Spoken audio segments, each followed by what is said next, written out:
the initiation commence. Hi, my name is John Moore, and I am a shamanic teacher and practitioner. I live in the state of Maine in the US, and I want to talk to you about initiation, particularly shamanic initiation. And I'm going to talk to you about the 9 stages of initiation for a shaman. And I'm not trying to be too tricky here because it is a little bit of a difficult thing to talk about. But what I'm going to do is I'm going to talk about those stages through the lens of Joseph Campbell's hero's journey. And the hero's journey, in my opinion, is it's archetypal and it's allegorical for the shamanic initiation. And so I'm going to talk about what shamanic initiation is and what the stages are. Now, I know a lot of people, particularly in the Western world, want to know, I'm going to be a level 1 shaman after I take this ceremony, after I do this, after I do that. This is not exactly how it works. It would be nice if everything fit into this nice, neat box. Initiation in shamanism is always done by spirit. Whether or not you go through an initiation ceremony, the actual initiation is done by spirit, and it can be quite dramatic. This is not a matter of taking a weekend class and somebody waving their hand over you and saying, poof, you're initiated. There are ceremonies from different cultures, different traditions that involve initiatory ceremonies. I went through a 2-year initiatory program myself, in which we went through ceremony after ceremony after ceremony. The ceremony isn't the point. The ceremony is the catalyst that forces initiation into your life. Shamanic initiation is rough. It's difficult. It's challenging. It's one of the reasons why I say shamanism is not the path for everyone. But if it's the path for you, you almost don't have a choice. You always have free will. You always have a choice. But the universe, spirit, source, God, whatever title you want to put on it, is going to really try to get you to make that choice if it is your true path. So I'm going to talk about the hero's journey. If you are not familiar with the hero's journey, this was something written about by Joseph Campbell, who studied mythology from all kinds of different cultures and wrote about this common archetypal arc, this story arc that goes through major myths about heroes from all of different cultures all over the world. So it appears to be a very human thing. So much so that cultures that don't communicate have the same elements in their hero myths. Shamanism is also a very human thing. It crops up in cultures all over the world that haven't had contact with each other for tens of thousands of years or longer. So these things kind of go hand in hand. So I'm going to talk about these 9 different stages as if you're going through the hero's journey. There aren't clear cut, okay, now I have stopped this and I'm going to start this. It's not that neat in the reality of shamanic initiation, shamanic training coming up in the shamanic world. Just like, if you watch a movie about an actual historic event, there's a lot of stuff that gets left out because it's a 2-hour movie.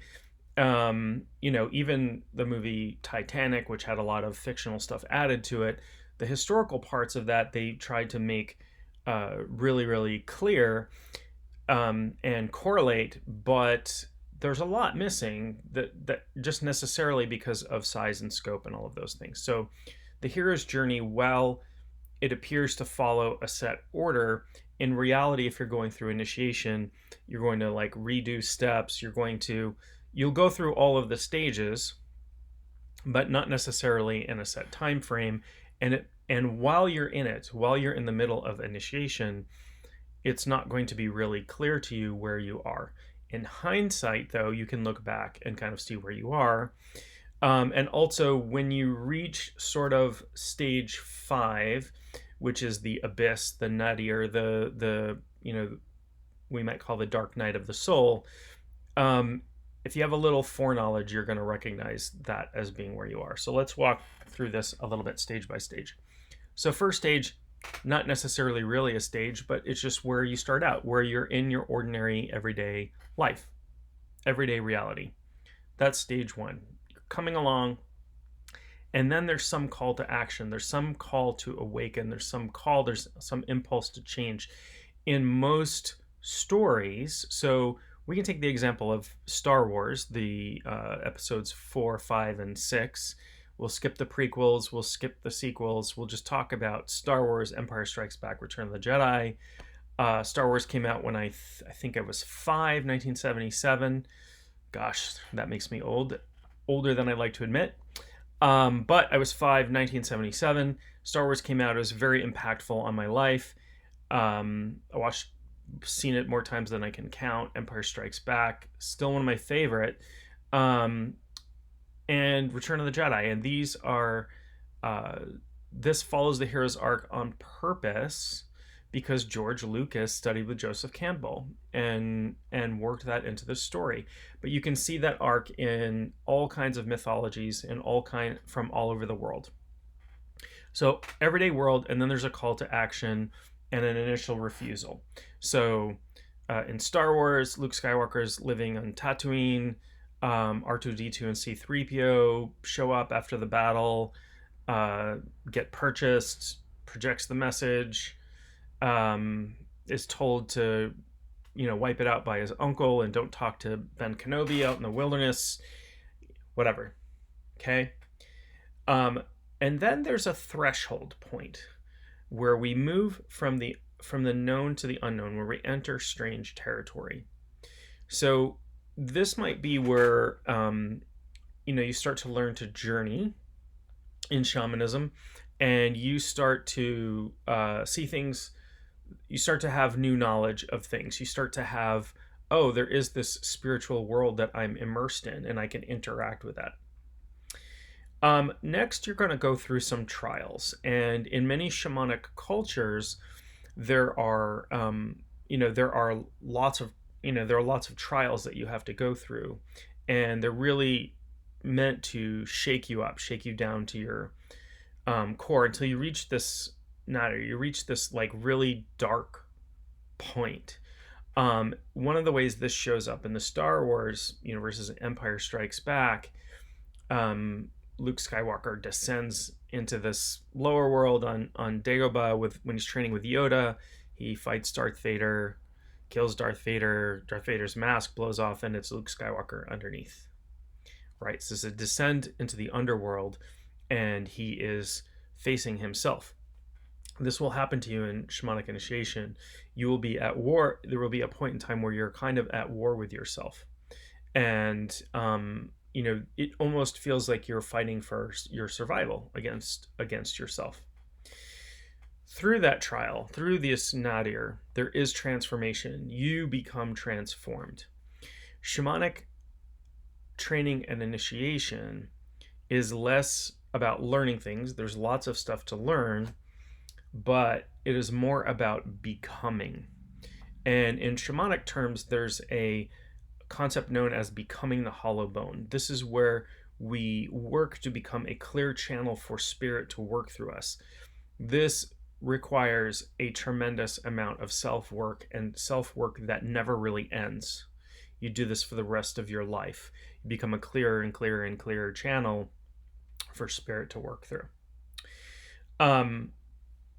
After this, there is this apotheosis. Apotheosis means like becoming godlike. The hero becomes godlike. Luke Skywalker becomes the Jedi, right? We see that in Return of the Jedi, where he comes in and now he can do the mind tricks and the Force stuff and all of this stuff. So this is about a death and a rebirth, but there's a boon. We're consolidating the new stuff that we've learned. This is where we really step into our own in shamanic practice. You've gone through initiations, you've had some trials. And again, like this is a process that's going to repeat itself over and over and over again. If you look at a diagram of the hero's journey, it's actually a circle, right? And I'll talk about more about that in just a second. So there's this apotheosis. There's this point where you, I hate to use the word powers, but abilities, where your abilities are significant, where you even like where you can journey pretty easily. Even without journeying, you start to pick up information that you shouldn't really have access to. People can feel your presence. There is a force-like quality to it. Then we reach what's called a return threshold. This is a point in which you have to kind of go through some sort of trial where you have to be kind of rescued or something before you can return back to normal life. So if I relate this to Star Wars, again, we've got Return of the Jedi. There's the final battle of Endor, but also the battle Luke Skywalker is, battling Darth Vader, and then there's the Emperor there, and then, saved. So you have to be saved from without. So there's a saving that happens. Somebody pulls you out, usually in this myth. Again, this is Darth Vader, Anakin Skywalker. I'm sorry if these are spoilers. The movies are well over 30, 40 years old, so I apologize. But Anakin Skywalker, Luke Skywalker's father, saves him, throws the Emperor down into the chamber, but dies in the process. Luke is saved. Luke returns to Endor, where there's a giant celebration. He fills his, Leia in on the secret, and yada yada. He's returned to everyday life. So this is a really large arc in this mythological story, but people's paths in shamanism follow this. It's not as neat as all that, because again, when we're writing fiction or creating myths, there has to be this neat logical progression in the story. But at some point, you will go through all of these stages in your shamanic initiation, and it can take a very long time. It can take years, 5, 6, 7 years, even longer, to go through all of this. But you will recognize this if you study the hero's journey and you practice shamanism. You will hit all of these marks at some point in your training. I have. But then again, it is a loop. So you're going to re-enter and circle around again. It isn't that your transformation goes away. It doesn't. You just reach a different type of transformation when you go through the loop again. But this is how I like to think about the sort of stages of shamanic initiation, as opposed to some neat and clean, like, I've now got my black belt in shamanism, or I'm a level 3 shaman wizard, blah, blah, blah. It's not neat like that. Spirit isn't black and white, binary, good versus evil. Any of that stuff starts to break down when it hits reality. They're nice human constructs that help us think about things, but they really do break apart. So if you feel like you're going through a shamanic initiation, here's some advice for you. One is, if you're not actively working with a teacher, working with somebody who has gone before. I like the Japanese word for teacher, which is sensei, used in martial arts, which means one who was born before, one who has gone before, right? This is taking advantage of the experience of someone who has been through things before you have. If you are not with a teacher and you think you are going through shamanic initiation because spirit has decided that it's your time, reach out to a teacher and find one. You are not going to get through it unscathed per se by finding a teacher, but you are going to be able to transition, make sense out of it, gain the abilities you're supposed to gain, and re-enter the normal world. if you close the loop on the circle of the story, closing off the story arc, so to speak. So anyway, this has been just a little bit about the stages of shamanic initiation. I hope that's helpful. Don't forget to subscribe to this channel, and I will talk to you real soon.